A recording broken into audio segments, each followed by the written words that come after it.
Executive Director, Care and Support Foundation, Benjamin Joel, joins me on the news at 7 for more perspective on this. Good to have you join us. Thank you so much. Good evening, Nigerians. So in terms of addressing challenges facing the girl child, how well have we fared? I will say we are still behind because we can all remember what happened to the Chibok girls. We can all remember what has happened to the Dapchi girls. Has that ceased? It's still ongoing. So what is our scorecard? Girls have a lot of challenges that they face being in schools.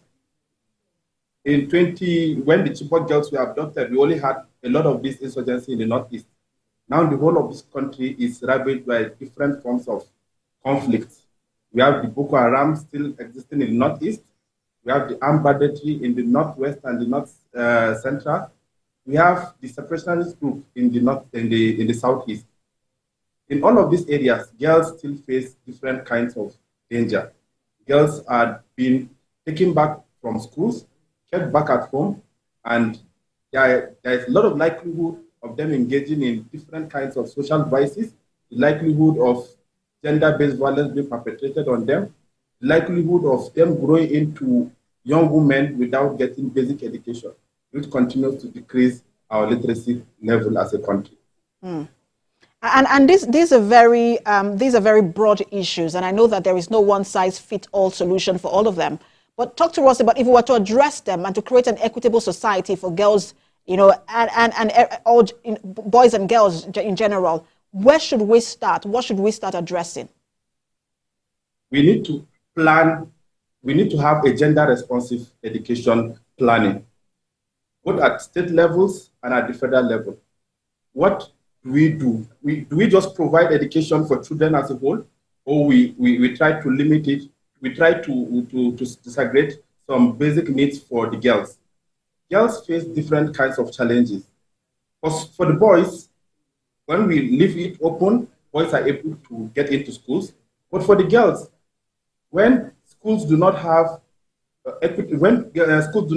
appropriate wash facilities for these girls to be able to take care of themselves due to the menstrual hygiene that they face, they get out of schools. As a result of safety, when these girls go to school, on their way to school, in schools, are they safe in the classes?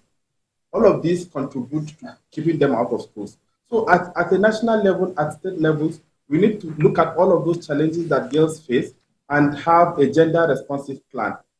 Not just a gender-responsive plan, but our budgeting should also be gender-responsive, such that when we are providing budgetary allocations to education, we don't just provide that budget education as a whole, but we should also understand that education has both boys and girls. What are the challenges that girls face? We should provide budgetary allocation to be able to. All right. So it is very important. All of this you've talked about. I pick one thing, which is education. Gender responsive education, which is very, very important. Thank you so much for talking to us, Executive Director, Care and Support Foundation, Benjamin Joel.